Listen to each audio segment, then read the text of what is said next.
आज अपन पढ़ेंगे विद्युत चुंबकीय तरंगों का 12वीं का चैप्टर है। उसको पढ़ेंगे विद्युत चुंबकीय तरंगे, इलेक्ट्रोमैग्नेटिक वेव। ठीक है। विद्युत चुंबकीय तरंगे अनुप्रस्थ तरंगों का उदाहरण है। किसका है? अनुप्रस्थ तरंगों का उदाहरण है। अनुप्रस्थ तरंगों में ध्रुवण पाया जाता है। क्या पाया जाता है? ध्रुवण। ठीक है। अनुप्रस्थ तरंगे क्या होती है, एक उदाहरण द्वारा अपन समझ लेते हैं। एक रस्सी को दो दीवारों के बीच में बांधा गया है। ये एक दीवार हो गई, ये दूसरी दीवार हो गई। ठीक है। इस रस्सी में जब अपन विस्थापन या इस रस्सी में टंकोर देते हैं तो क्या है, ये दिशा हो गई, ये होगी तरंग संचरण की दिशा। रस्सी ऐसे आगे बढ़ती है ना, लहरें ऐसे, तो ये जो लहरें आगे बढ़ने की दिशा होती है वो होती है तरंग संचरण की दिशा। लेकिन कण ऊपर नीचे गति करते हैं ना, वो क्या है, कण की गति हो गई ऊपर नीचे। तो अनुप्रस्थ तरंगें क्या होती है, अनुप्रस्थ तरंगों में तरंग संचरण की दिशा और कण आपस में लंबवत गति करते हैं। ठीक है। तो ये हो गई रस्सी में क्या हो गई, अनुप्रस्थ तरंगे। ठीक है।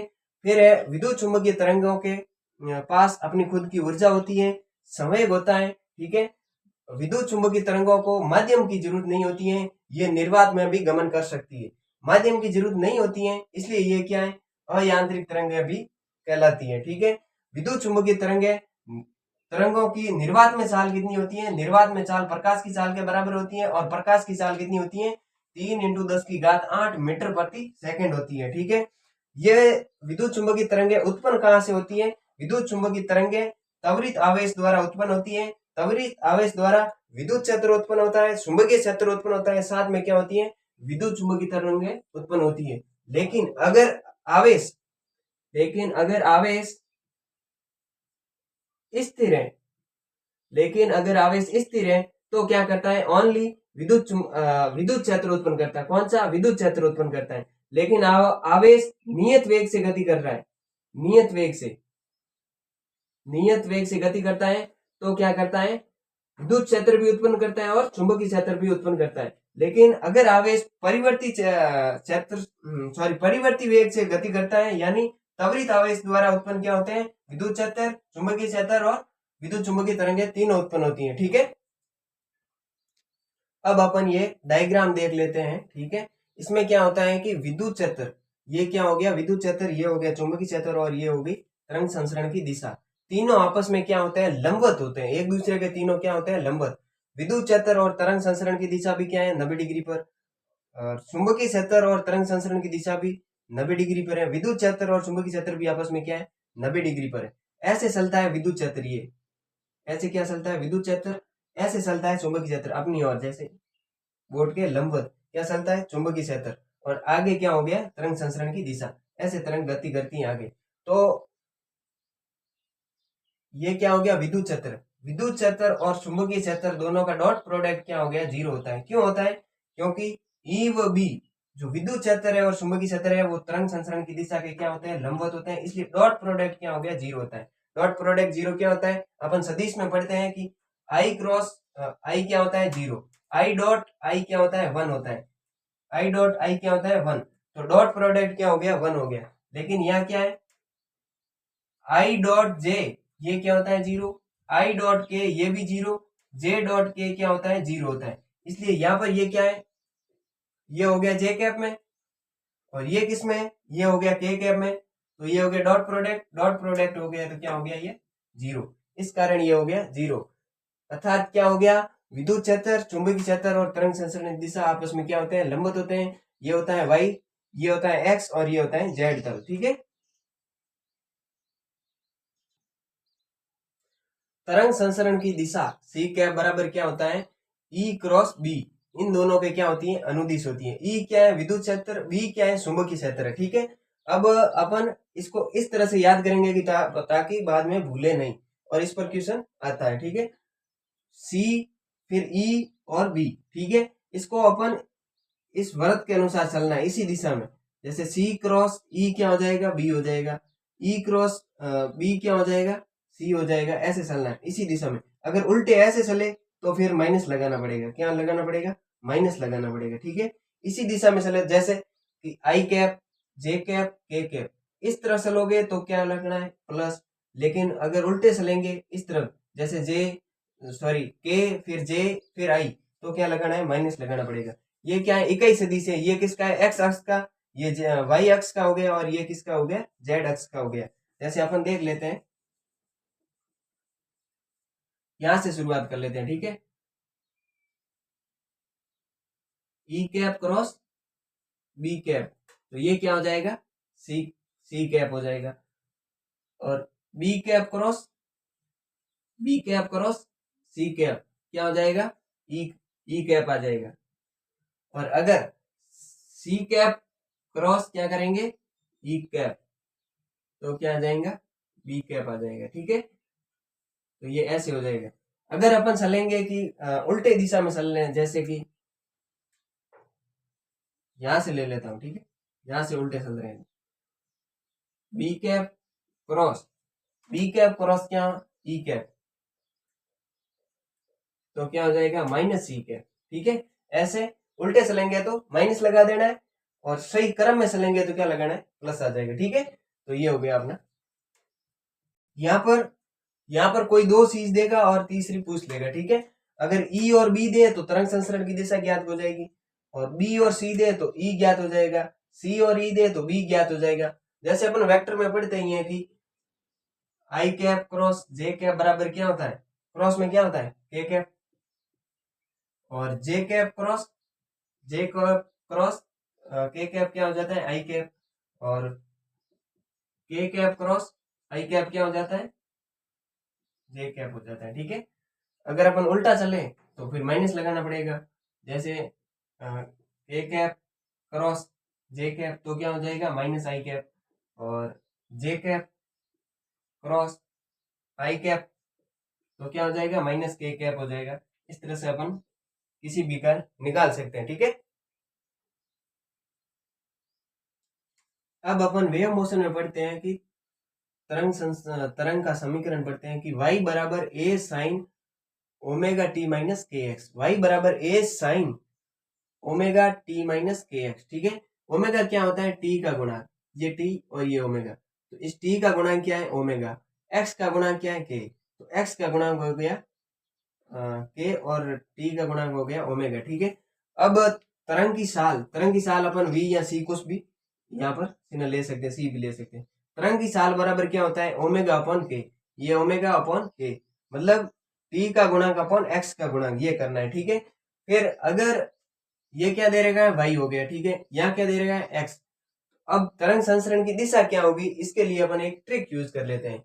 ओमेगा टी और के एक्स के चिन्ह उल्टे पुल्टे हो तो क्या होगी, तरंग प्लस एक्स दिशा में संचरित होगी। यहाँ क्या है, omega T, omega into T क्या है, प्लस में, और यहाँ क्या है, माइनस में है, के एक्स, तो क्या चिन्ह उल्टे पुल्टे हो, एक ये हो गया प्लस और ये हो गया माइनस, तो ये तरंग किस दिशा में संचरित हो रही है, प्लस एक्स में, ठीक है, ये हो रही है प्लस एक्स में। अगर दोनों क्या हो, यहाँ भी पॉजिटिव हो और यहाँ भी पॉजिटिव हो, तो क्या हो जाता है, माइनस एक्स हो जाता है, ठीक है। एग्जाम्पल लेकर समझ लेते हैं, y बराबर a sign omega T minus K x, चिन्ह उल्टे पुल्टे, एक प्लस है और एक क्या है, माइनस, चिन्ह उल्टे पुल्टे तो क्या होगी, प्लस एक्स में तरंग संचरण की दिशा क्या होगी, प्लस एक्स, और y बराबर a साइन के x minus omega into T हो गया, ठीक है। ये आगे पीछे भी कर सकते हैं, के एक्स को आगे ला सकते हैं और ओमेगा टी को पीछे, ऐसे कुछ भी है वो दे सकता है क्वेश्चन में, ठीक है। यहाँ भी क्या है, ये प्लस में और ये माइनस में, तो क्या होगी तरंग संचरण की दिशा, प्लस एक्स, तरंग संचरण की दिशा, ठीक है, ये अपन लिख रहे हैं तरंग संचरण की दिशा, y बराबर a sign minus K x minus omega T, तो ये क्या है, ये भी माइनस और ये भी माइनस, सेम सेम चिन्ह आ गए, तो ये क्या होगी, माइनस एक्स हो जाएगी। और यहाँ क्या है, y बराबर a sign omega T plus के एक्स, ठीक है, ये प्लस ये भी प्लस, साइन क्या हो गए, सेम सेम आएंगे तो क्या करना है, माइनस एक्स, ठीक है। इसकी तरंग संचरण की दिशा माइनस एक्स है क्योंकि दोनों चिन्ह सेम है, इसमें भी माइनस एक्स है क्योंकि दोनों चिन्ह सेम है, यहाँ पर एक प्लस है एक माइनस है तो प्लस एक्स, एक प्लस है एक माइनस है तो प्लस एक्स, ठीक है, ये हो गई ट्रिक। अगर ओमेगा टी व के एक्स के चिन्ह उल्टे पुल्टे हो, यानी प्लस हो और एक माइनस हो, तो क्या हो जाएगा, प्लस एक्स दिशा, अगर चिन्ह सेम हो तो क्या हो जाएगा, माइनस एक्स दिशा, ठीक है, ठीक है। के बराबर क्या होता है, 2 पाई अपॉन लैम्बडा होता है, 2 पाई अपॉन लैम्बडा, लैम्बडा क्या है, तरंग दैर्ध्य, ठीक है, तरंग दैर्ध्य। ओमेगा क्या होता है, ओमेगा बराबर क्या होता है, 2 पाई एफ, 2 पाई एफ, एफ क्या है आवर्ती, एफ है आवर्ती, और ये क्या है कोणीय आवर्ती, कोणीय आवर्ती। तो v बराबर क्या हो गया, अगर तरंग की चाल पूछे तो ओमेगा अपॉन के करना है, ठीक है। Thank you. अभी अपन ने दो समीकरण लिए हैं, ठीक है। एक हो गया विद्युत क्षेत्र का, एक हो गया चुंबकीय क्षेत्र का, वही पहले अपन ने पढ़ा था ना, उसी पर आधारित है, ठीक है।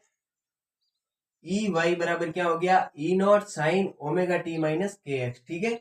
और बी जेड बराबर क्या हो गया, B naught sine omega T minus K X. ये क्या हो गया, ई किस में है, वाई अक्ष में, ठीक है। इसका अक्ष कौन सा है, वाई अक्ष में। ई है जो वाई अक्ष में, मतलब विद्युत क्षेत्र है जो वाई अक्ष में है, चुंबकीय क्षेत्र किस में है, जेड अक्ष में है। ये भी अक्ष है, ये वाला जेड अक्ष, ठीक है। अब इसमें पूछ ले कि तरंग संचरण की दिशा कौन सी होगी, तो तरंग संचरण की दिशा एक तो वाई में एक जेड में, तो अब तरंग संचरण की दिशा किस में होती है, तीनों लंबवत होते हैं आपस में, तो 20 बचा कौन सा, एक्स। एक्स अब प्लस में है, वाई माइनस में है, तो यहाँ देखो चिन्ह क्या है, ये क्या हो गया प्लस, ये क्या हो गया माइनस। अगर चिन्ह उल्टे पुल्टे है तो अपन ने पढ़ा था कि ये क्या हो जाएगा प्लस एक्स, और इससे निकालना हो तो क्या हो जाएगा, ये भी प्लस है और ये भी क्या है माइनस, तो भी चिन्ह क्या हो जाएगा उल्टे पुल्टे, उल्टे पुल्टे है तो ये भी क्या हो जाएगा, इससे भी अपन निकाल सकते हैं प्लस एक्स, ठीक है। अब साइन के बाद में जो लिखा है omega T minus K x, इसको क्या बोलते हैं कला, इसको क्या बोलते हैं कला। अब अपन को ज्ञात करना है कलांतर। कलांतर कैसे ज्ञात करेंगे, अगर ये समीकरण दे दे तो अपन को कलांतर ज्ञात करना है, तो कलांतर कैसे ज्ञात करेंगे, कलांतर जिसको अपन लिखते हैं फाई, फाई बराबर क्या होता है ई की कला, ई की कला माइनस बी की कला। ई की कला कौन सी होगी ये, बी की कला कौन सी होगी ये, ई की कला माइनस बी की कला, ठीक है। ई की कला कितनी है, omega T minus K X, ठीक है, और बीच में आ गया ये माइनस। और बी की कला कितनी है, omega T minus K x, के एक्स, तो दोनों क्या हो जाएंगे जीरो, अर्थात इस समीकरण का कलांतर कितना आ गया जीरो, अर्थात क्या हो गया कलांतर का मान कितना आ गया, जीरो आ गया, ठीक है। कलांतर का मान जीरो आ गया। ई और बी आपस में क्या है लंबवत, कितने डिग्री पर है, ई व बी आपस में किस कोण पर है, कोण का मान कितना है 90 डिग्री, अर्थात दोनों क्या होते हैं समान कला में रहते हैं, ठीक है। समान कला में रहते हैं तो क्या हो गया कलांतर भी क्या आ गया जीरो, समान कला में, इसलिए क्या हो गया कलांतर जीरो। अब इसमें ये ई नॉट क्या है, बी नॉट क्या है, ई नॉट क्या है विद्युत क्षेत्र का आयाम, विद्युत क्षेत्र का आयाम, और बी नॉट क्या है, बी नॉट है चुंबकीय क्षेत्र का आयाम, चुंबकीय क्षेत्र का आयाम। अब इससे अपन को तरंग की चाल चाल पूछ ले तो, ये समीकरण दे दे और चाल ज्ञात करनी है तो तरंग की चाल, तरंग की चाल बराबर क्या हो जाएगा ई नॉट अपॉन, जिसको मैं वी लिख देता हूँ, ठीक है, ई नॉट अपॉन बी नॉट। अगर पर्सन में कुछ भी नहीं गए तो अपन निर्वात मान सकते हैं, निर्वात होगा तो क्या हो गया यहाँ सी आ जाएगा, तो सी बराबर क्या हो जाएगा ई नॉट अपॉन बी नॉट, ये किसमें निर्वात में।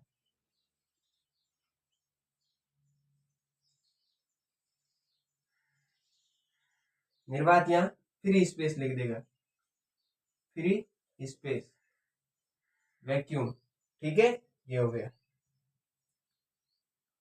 अभी अपन एक क्वेश्चन ले लेते हैं जिससे सारा कंसेप्ट अपन को समझ में आ जाए, ठीक है। क्वेश्चन क्या है कि समतल में विद्युत चुंबकीय तरंग मुक्त आकाश में प्लस एक्स दिशा में जा रही है, किसमें जा रही है मुक्त आकाश में, और प्लस एक्स तरंग संचरण की दिशा क्या हो गई प्लस एक्स, ठीक है, जा रही है। ई का मान दे रखा है 9.6 जे कैप, और बी का मान अपन को ज्ञात करना है, ठीक है। मुक्त आकाश क्या हो गया निर्वात, मुक्त आकाश क्या हो गया निर्वात, अपन को बी का मान ज्ञात करना है। तो अपन ने पीछे फॉर्मूला पढ़ा था निर्वात, निर्वात में क्या होता है सी बराबर क्या होता है बी, सी बराबर होता है ई अपॉन बी होता है, ये फॉर्मूला अपन ने पढ़ लिया था। तरंग किसमें प्लस एक्स में, प्लस एक्स मतलब हो गया आई कैप, ठीक है। तो अपन को ज्ञात करना है बी। बी बराबर क्या हो जाएगा, ई बाई सी हो जाएगा। ई का मान दे रखा है 9.6, 9.6 हो गया। सी का मान होता है 3 इंटू 10⁸। ठीक है, तो ये कितना आ जाएगा, तो बी बराबर आ गया 3 का भाग गया 3.2 इंटू 10⁻⁻8 आ गया। ये आ गया 3 इंटू 10⁻⁻8। ठीक है, अब बी की दिशा ज्ञात करनी है, क्योंकि वेक्टर में दे रखा है दिशा ज्ञात करनी है। दिशा ज्ञात कैसे करेंगे, अपन ने वो सी ई और ये हो गया बी, ऐसे अपन ने बनाया था। तो सी किस में, आई में दे रखा है। ई किस में, ई दे रखा है जे में। और बी क्या है, ज्ञात करना है।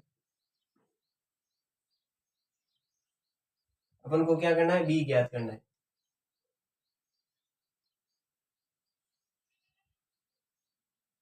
बी ज्ञात करना है, तो इस चक्कर से स्टार्ट करेंगे। तो आई कैप क्रॉस क्या हो जाएगा, जे कैप।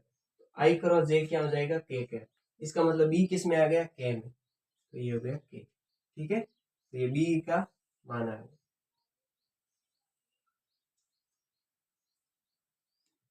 अभी अपन पढ़ेंगे विद्युत चुंबकीय तरंगों की चाल। विद्युत चुंबकीय तरंगों की निर्वात में चाल कितनी होती है, निर्वात में प्रकाश के वेग के बराबर होती है। वो कितना होता है, 3 इंटू 10⁸। और इसका फॉर्मूला क्या है, सी बराबर 1/√μ0 एप्सिलॉन। μ0 का मान कितना होता है, μ0 का मान होता है 4 पाई इंटू 10⁻⁷ हेनरी पर मीटर होता है। ठीक है, और एप्सिलॉन का मान कितना होता है, 8.85 इंटू 10⁻12 होता है। ठीक है, μ0 क्या है, निर्वात की विद्युतशीलता।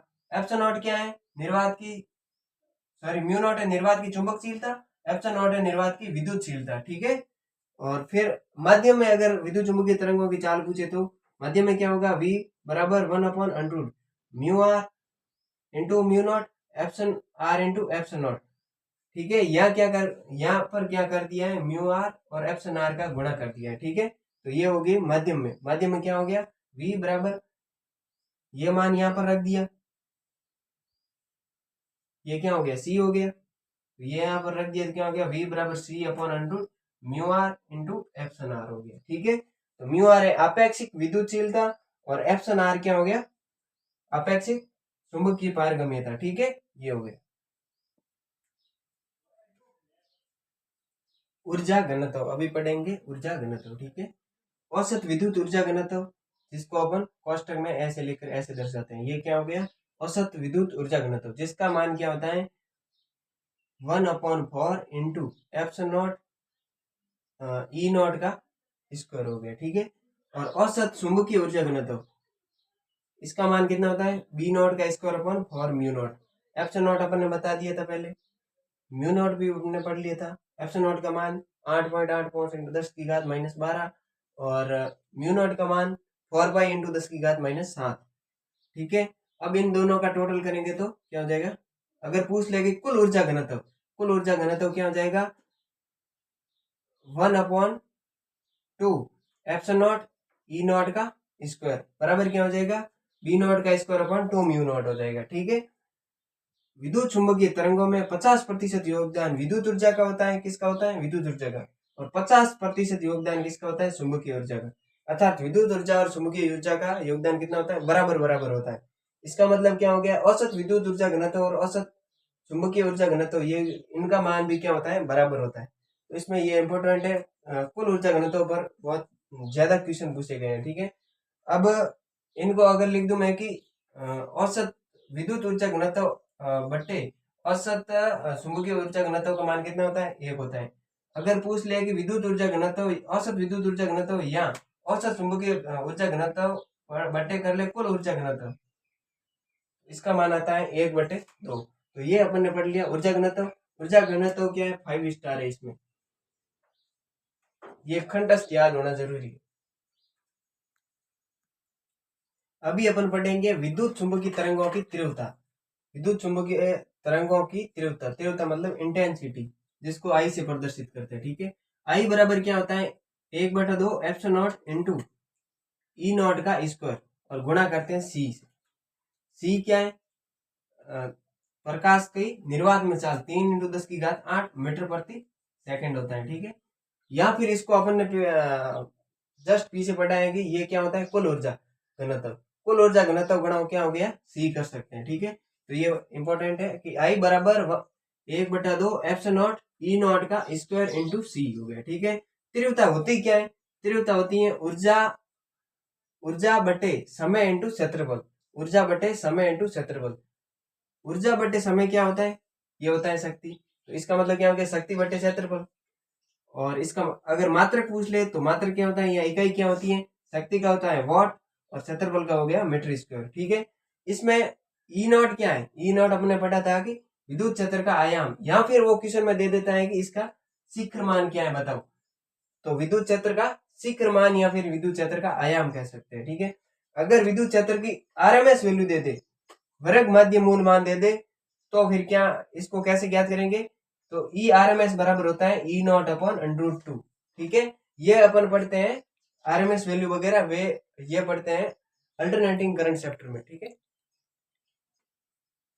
किसी बिंदु स्रोत से अगर आर दूरी पर विद्युत क्षेत्र ज्ञात करना हो तो कैसे ज्ञात करेंगे, तो बिंदु स्रोत मैंने ले लिया, यहाँ पर बल्ब ले लिया। ठीक है, इस बल्ब से, बल्ब अपने चारों तरफ क्या करता है, प्रकाश उत्सर्जित करता है, तो इस बल्ब की कुछ शक्ति होगी, तो उसको मान लिया मैंने पी। ठीक है, ये किसमें, वॉट में, क्या होगी शक्ति इसकी, पी, शक्ति को मान लिया पी, और ये किसमें, वॉट में। ठीक है, मान लिया कि इस आर दूरी पर ये बिंदु ए है, इस पर मेरे को विद्युत क्षेत्र ज्ञात करना है, तो कैसे ज्ञात करेंगे। ठीक है, और ये हो गया बिंदु स्रोत, क्या हो गया, बल्ब मान लिया मैंने, तो ई नॉट बराबर क्या हो गया, √2 kp अपॉन सी आर का स्क्वायर हो गया, 2 kp अपॉन सी आर का स्क्वायर बराबर क्या हो जाएगा, अगर अपन 2k upon P, sorry C, इसको देंगे तो इसका मान आ जाएगा 60, तो क्या हो जाएगा √60 p अपॉन आर। ठीक है, इस आर स्क्वायर से ये अंडरूट कैंसिल हो गए, तो यहाँ क्या बच जाएगा, आर। तो ई नॉट बराबर √2kp अपॉन सी आर का स्क्वायर बराबर क्या हो जाएगा, √60p अपॉन आर हो जाएगा। ठीक है, के बराबर क्या होता है, के बराबर 1/4πε0, क्या होता है 1/4πε0 बराबर कितना होता है, 9 × 10⁻9, 9 × 10⁻9, और सी बराबर क्या होता है, 3 × 10⁸ मीटर प्रति सेकंड होता है। ठीक है, पी क्या है, यहाँ पर पी होगी शक्ति, किसमें, वॉट में। आर क्या है, केंद्र से बिंदु ए तक की दूरी, जिस बिंदु पर ज्ञात करना है वो केंद्र क्या हो गया, जहां पर बल्ब रखा है या जहां पर बिंदु स्रोत है वहां से दूरी होगी। ठीक है, ये किसमें रखनी है, मीटर में। बाकी सी हो गया प्रकाश के निर्वात में साल, और के का मान ये है 9 × 10⁹ सी और के का ये मान रखेंगे तो ये कितना आता है, 60 आता है। ठीक है, तो ये अपन ने पढ़ लिया कि किसी बिंदु स्रोत से आर दूरी पर विद्युत क्षेत्र ज्ञात करना, और ये क्या है, शिखर मान हो गया, शिखर मान या विद्युत क्षेत्र का आयाम हो गया। ठीक है,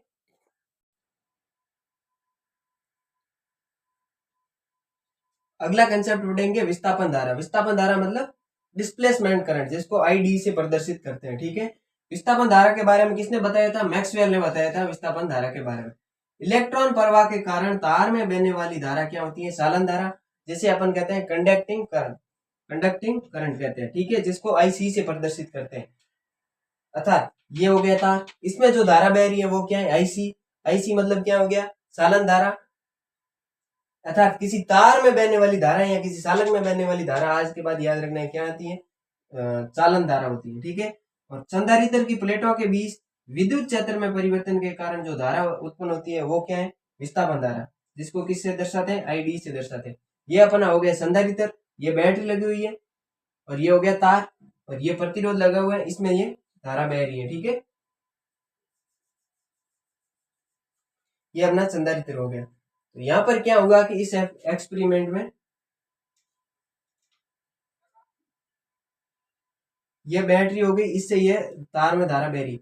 यहाँ पर एम्पियर साहब है, एम्पियर ने क्या बताया था, एम्पियर, एम्पियर ने क्या लिया था, यहाँ पर चुंबकीय सुई ली थी, यहाँ पर ली थी चुंबकीय सुई, चुंबकीय सुई ली, तो उसमें क्या हो गया, इस धारा के कारण क्या चुंबकीय क्षेत्र ये विस्थापित हो गई, विस्थापित हो गई, इसका मतलब एम्पियर ने क्या किया, क्या है चुंबकीय क्षेत्र।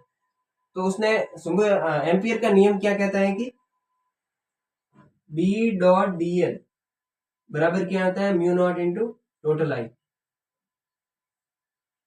तो यहाँ पर एम्पियर ने क्या बना दिया, कोई भी बिंदु ले लिया, जैसे ये बिंदु ले लिया जिसको मैं कह देता हूँ पी, यहाँ पर बिंदु ले लिया, फिर उसने क्या बना दी, इसके एम्पियर ने लूप बना दी, एम्पियर ने लूप बनाई और फिर एम्पियर का ये एम्पियर ने नियम लगाया। ये नियम अपने पढ़ रखा है पहले क्लास 12th में, ठीक है। तो ये नियम लगाया तो ये क्या हो गया, लागू। तो अपन को पता है कि यहाँ पर क्या है, चुंबकीय क्षेत्र अपन ज्ञात कर सकते हैं, यहाँ कहीं भी ज्ञात कर सकते हैं, क्योंकि आई पता है, डीएल का मान अपन 2 पाई आर से निकाल लेंगे और बी आ जाएगा, ठीक है। फिर कौन आए, मैक्सवेल साहब। मैक्सवेल साहब ने बताया कि यहाँ, मैक्सवेल साहब ने क्या किया कि यहाँ पर चुंबकीय सुई रखी, यहाँ पर चुंबकीय सुई रखी तो क्या हो गया, विस्थापित हो गई, विस्थापित हो गई। इसका मतलब मैक्सवेल ने बताया कि यहाँ क्या है, चुंबकीय क्षेत्र है, चुंबकीय क्षेत्र है। एम्पियर ने कहा कि यहाँ पर चुंबकीय क्षेत्र कैसे हो सकता है, ये तो संधारित्र है, संधारित्र के बीच यहाँ क्या है, बीच में तो निर्वात है, निर्वात में तो कैसे मतलब कोई धारा ही नहीं बह रही है, कोई धारा ही नहीं बह रही है, तो चुंबकीय क्षेत्र कहाँ से आ गया। तब मैक्सवेल ने बताया कि जब अपन ये कुंजी बंद करते हैं, ये कुंजी बंद करते हैं तो क्या क्या होता है, संधारित्र चार्ज होता है, चार्ज होता है मतलब क्या, आवेश बढ़ रहा है, चार्ज होता है तो क्या है, आवेश बढ़ रहा है, आवेश बढ़ रहा है, इसका मतलब क्या है कि विद्युत क्षेत्र बढ़ रहा है। विद्युत क्षेत्र का मान क्या होता है, ई बराबर sigma upon epsilon not, sigma बराबर क्या होता है, Q upon A into epsilon not हो जाता है, ठीक है। इसका मतलब क्यू बढ़ रहा है, क्या है, ई बढ़ रहा है, ई समय के साथ परिवर्तित हो रहा है, ई क्या है, समय के साथ परिवर्तित, ई परिवर्तित, ई परिवर्तित हो रहा है, इसलिए क्या हो रहा है, बी उत्पन्न हो रहा है, क्या है, चुंबकीय क्षेत्र उत्पन्न हो रहा है, चुंबकीय क्षेत्र उत्पन्न हो रहा है। और चुंबकीय क्षेत्र उत्पन्न होने के कारण ये क्या है, चुंबकीय सुई है, उसमें क्या आ रहा है, विक्षेपण आ रहा है, ठीक है।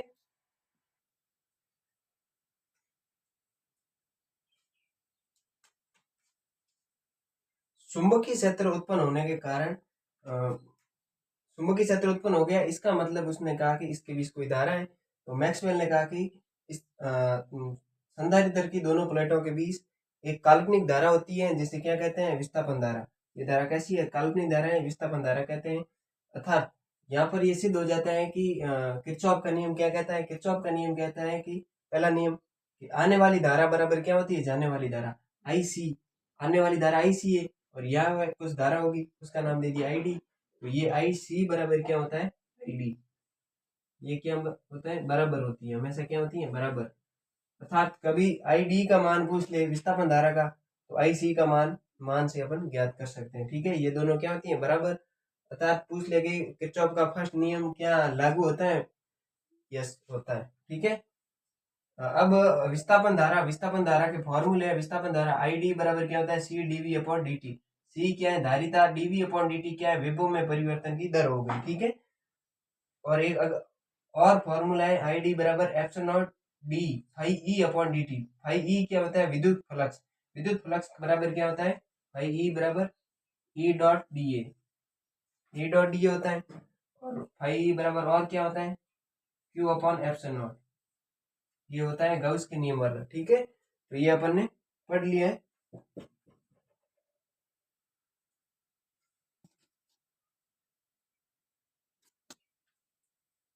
अब इसमें अगला पूछा जाता है कि इस पर क्वेश्चन पूछा जाता है, एनसीईआरटी में भी दे रखा है, एनसीईआरटी में दे रखा है, अगर ये संधारित्र की प्लेटें वर्ताकार हो, अगर ये संधारित्र की प्लेटें क्या है, वर्ताकार, तो ये क्या हो गया, एक प्रकार से इस प्रकार का बेलन हो गया,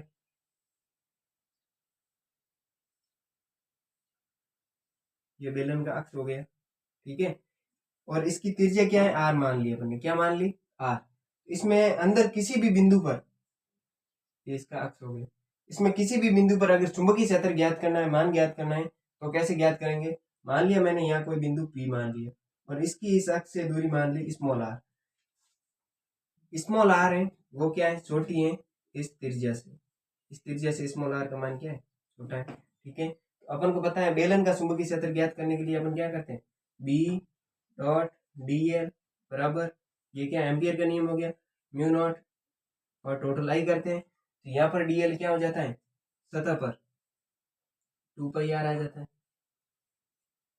2 पाई आर। तो बी का मान क्या आ जाता है, mu naught I upon 2 pi R हो जाता है, कहाँ पर, ये हो गया सतह पर, अगर इसकी सतह पर पूछे तो। अगर इस दूरी पर या अंदर किसी भी बिंदु पर पूछे तो इसका फॉर्मूला होता है बी बराबर mu naught I into small R upon 2 pi और कैपिटल आर का स्क्वायर। तो ये फॉर्मूला ध्यान में होना जरूरी है। इस बार लगभग लगता है री नीट में ये सवाल पूछा जाएगा। री नीट के लिए ये इंपॉर्टेंट है, इस बार ये पूछ सकता है कि अंदर किसी भी बिंदु पर b बराबर mu naught I into small R upon 2 pi और कैपिटल आर का स्क्वायर। ठीक है, ये आर क्या है, अक्ष से बिंदु की दूरी होगी और ये होगी इसकी त्रिज्या। आर बराबर होगी त्रिज्या, आई बराबर क्या होगी, धारा। आई बराबर होगी धारा होगी। ठीक है,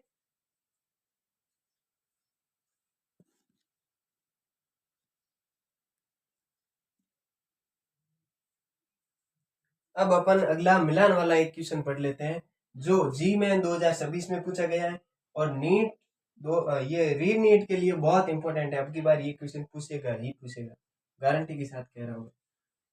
इसमें क्या होता है कि ई डॉट डी ए बराबर क्यू अपॉन एप्सिलॉन नॉट। ये किसका नियम है, ये गाउस का स्थिर विद्युत नियम है। किसका, गाउस का स्थिर विद्युत नियम है। ई डॉट डी ए बराबर क्यू अपॉन एप्सिलॉन नॉट। ठीक है, फिर अगला बी डॉट डी ए बराबर क्या होता है, शून्य। ये किसका नियम है, ये गाउस का चुंबकत्व नियम है। कौन सा, चुंबकत्व नियम। ये है स्थिर विद्युत नियम और ये क्या है, चुंबकत्व नियम।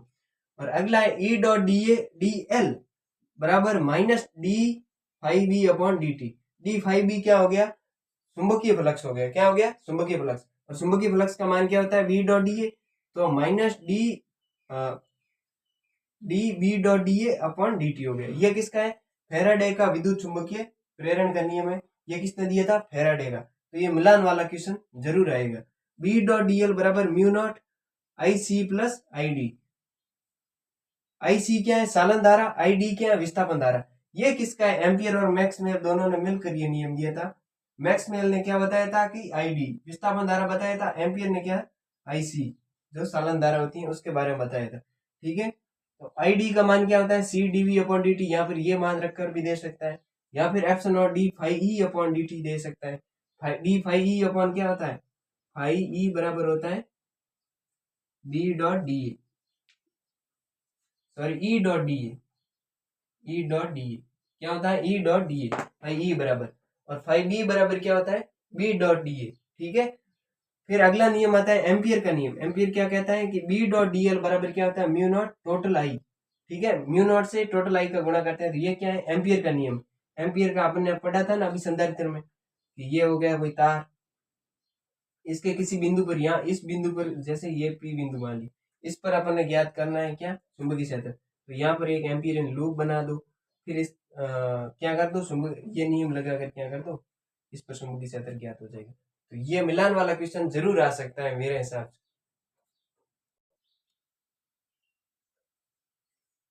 अब अगला है विद्युत चुंबकीय स्पेक्ट्रम, जिसमें विद्युत चुंबकीय तरंगे और ये इनका तरंग किस तरंग दैर्ध्य के बीच ये होती है और इनका उपयोग क्या है। ये नीट 2026 में पूछ लिया गया है क्वेश्चन। अभी जो कैंसिल हुआ है ना पेपर, उसमें ये पूछा गया है।